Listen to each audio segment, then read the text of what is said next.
identifier l'ennemi. Ce qui ne va pas, si vous voulez.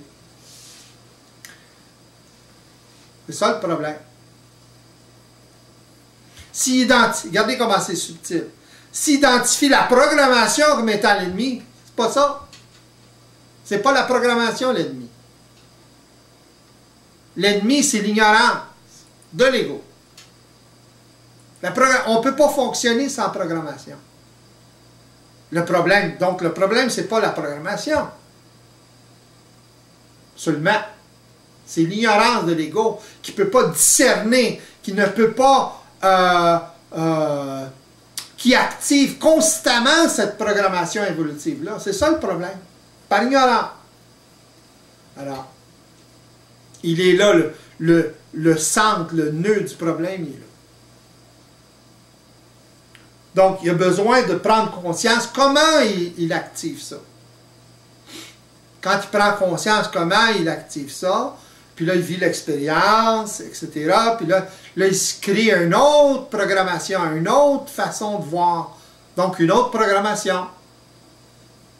À ce moment-là, ben, l'ego commence à être beaucoup plus solide. Il commence à développer du discernement, beaucoup plus, etc. Il commence à sortir du mensonge, justement, cosmique, là. Puis il commence à sortir, j'aime mieux le terme ignorance, là. Il commence à sortir de son ignorance. Et puis là, ben, il en arrive à commencer à s'ajuster. Donc, il commence à évoluer. Donc, il commence avant toute chose, à s'éveiller à cette réalité-là. C'est évident que c'est le fait qu'il n'est pas éveillé à travers son ignorance, qu'il est dans la merdouille dans laquelle il est, individuellement et collectivement. Ça, c'est évident.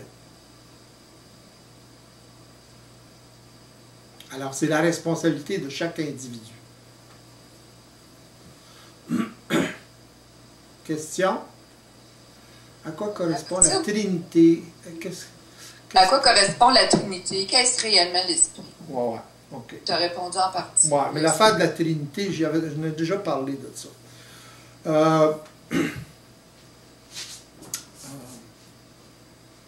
Le Père, ok, la Trinité, c'est le Père, le Fils, l'Esprit. Le Père, c'est l'énergie. Le Fils, c'est l'âme. OK? Matière. L'esprit, c'est la conscience. Alors, vous avez la Trinité quand il y a conscience. Autrement dit, quand l'ego s'éveille, quand l'esprit s'incarne totalement, à ce moment-là, il y a conscience de la Trinité. Ça fait un, tout ça. Voyez-vous? Pourquoi? Parce que à ce moment-là, l'esprit, l'ego, commence à maîtriser l'énergie, commence à savoir comment fonctionner avec l'énergie, fonctionner avec la matière, fonctionner avec les différentes dimensions que compose la matière, que compose la vie finalement, pas seulement la matière. Alors, c'est ce qu'ils appellent la Trinité. Le mystère de la Trinité, c'est ça. À la base, il n'y a que de l'énergie. Il n'y a pas autre chose.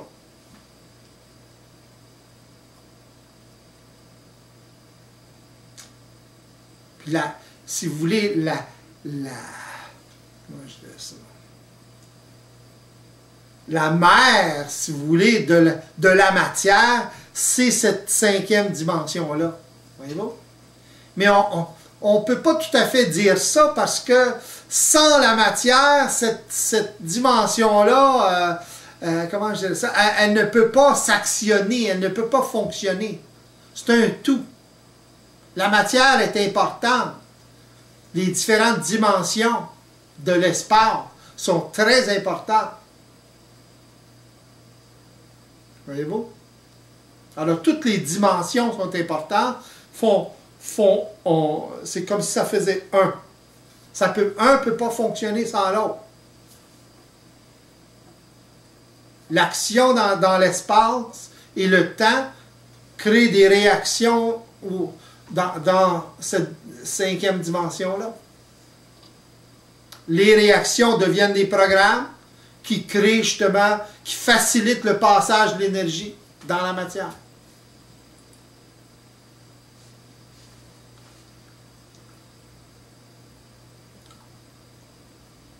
L'esprit, qu'est-ce que réellement l'esprit? C'est ça la question. L'esprit, c'est la vie. L'esprit, c'est la conscience dans la vie.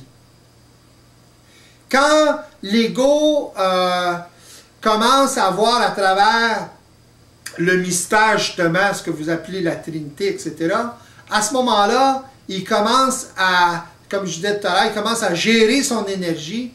Donc, il commence à maîtriser un peu plus ce qui se passe dans la matière, dans sa vie.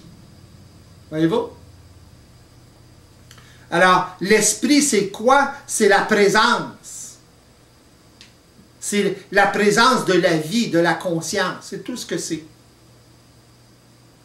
Alors, quand l'esprit commence à sortir ou commence à prendre l'expérience de la matière, si vous voulez, ou des différentes dimensions qui le composent, à ce moment-là, il commence à s'incarner un peu plus, il commence à voir ce qui se passe, il commence à maîtriser ce qui se passe, au lieu d'être assujetti à ce qui se passe comme une fleur. Il n'y a pas beaucoup de différence dans le fond, au niveau évolutif, là, entre l'homme et une fleur. Les deux sont programmés. La seule différence, c'est la conscience. L'homme a la conscience du bien et du mal. Voyez-vous? C'est ça qui le différencie de la fleur. La fleur n'a pas ce problème-là. La conscience du bien et du mal, ça fait partie de l'évolution. C'est ce qui a déterminé l'homme. C'est ce qui a commencé à déterminer ce que c'est l'homme. La différence entre l'homme et l'animal. Mais ce n'était qu'un passage, ça. Voyez-vous? Ça l'a amené à une certaine conscience, mais c'est une conscience transitoire entre l'animal et le surhomme, ou l'homme réel. Autrement dit, il n'y a pas besoin de ça. Il y a eu besoin de ça pour développer certains corps chez lui, une certaine conscience, mais aujourd'hui, il n'a pas besoin de ça. Il faut qu'il aille au-delà de ça. Et c'est le fait qu'il va au-delà de ça, qu'il est en mesure de gérer sa vie, voir à travers, etc. Sans ça, il ne peut rien gérer, il est assujetti. Elphia demande ce que c'est l'âme. L'âme, c'est la 5e dimension. L'âme, c'est la mémoire.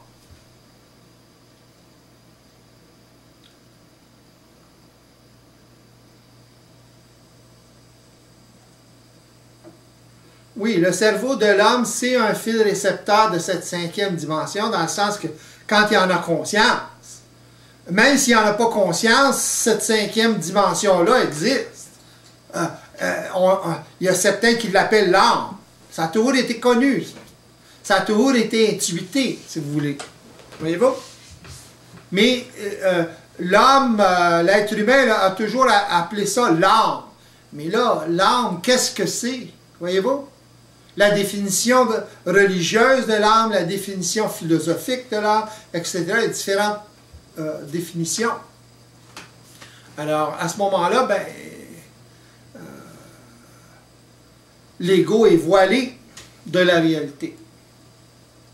C'est ça le problème. Fait que tant qu'il est voilé de la réalité, il ne peut pas régler ses problèmes lui-même, ses problèmes existentiels. Pourquoi? Parce qu'il ne peut pas intervenir. Pourquoi? Parce qu'il n'est pas libre. Pourquoi? Parce qu'il est ignorant. Il est dans l'ignorance du système. C'est ça l'incarnation de l'esprit dans la matière.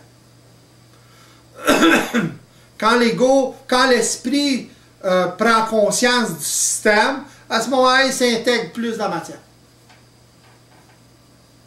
Il s'incarne plus dans la matière. C'est une façon de parler. Faut saisir au-delà des mots. Question? Quand l'ego a atteint son contact avec sa multidimensionnalité, il a développé sa multidimensionnalité, il a accès, est-ce qu'il a accès à ce que tu parlais tout à l'heure au niveau du Père, de l'énergie à l'état pur, de la création? Ou... Oui, parce qu'il commence à explorer, il commence à gérer son énergie, donc il commence à l'explorer. Ce n'est pas une affaire de « Ah, là, je sais tout ce qui se passe. » Puis là, tu as accès à tout. C'est pas de même que ça marche. La science infuse, ça se crée tranquillement, pas vite. C'est pas l'illusion que quelqu'un peut être dans la science infuse tout d'un coup. C'est une illusion. Ça, c'est l'illusion d'un ego qui est sous l'influence évolutive encore. Subtilement ou moins subtilement. C'est pas de même que ça marche. L'être humain qui fonctionne de façon évolutive, à vous remarquer, il veut tout instantanément. C'est pas tout de suite, là.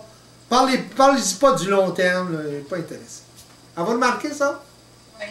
Ça prend du temps, là. Non, non, non, non. Il n'est pas intéressé. Il faut qu'il comprenne tout de suite, là, ou, pas partout. Mais c'est pas comme ça que ça fonctionne. C'est là qu'il se fait avoir tout le temps. Il n'y a aucun sens. Il est prisonnier du temps. Voyez-vous? Puis quelqu'un qui est prisonnier du temps, il veut tout maintenant. Puis il n'y a rien maintenant. Ou après. Dans le temps. C'est seulement quand l'ego commence à avoir clair dans tout ça, que là, il commence à travailler avec le temps. Mais pour travailler avec le temps, il faut qu'il soit libre du temps. Voyez-vous?